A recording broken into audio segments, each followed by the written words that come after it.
این از زمستان قریب اومده سای ما هم سرش کردیم قروتوکنی را رفتیم اینا همون طبق با برکت کلانمون اینا شیف پاور اکای عبدالرؤوف سرش که اکای عبدالرؤوف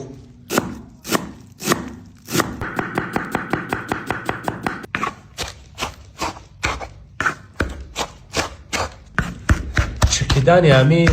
زیربک قروتو زورش دمیه که همه مزه و شربتش میبره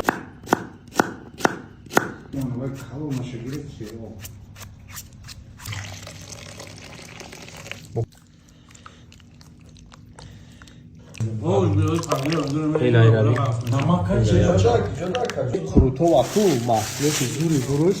این همین خطیر هست خطیر وقت خطیر هم خود خطی گرمه که با مزه مشارت کنی یعنی میگی خطیری با پنچه هم بخون شدی این دستو شوغانش دیده ندیدی معلومه که خطیری زور هست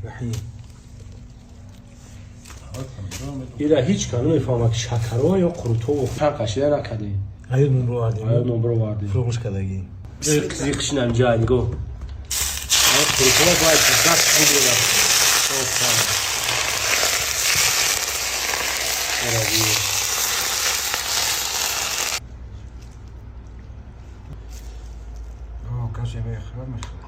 انا بو با مزگی دیگریش در سرجامی اینم یه طبق ده همه کسا میشینین هم خیلی سرجام میزنین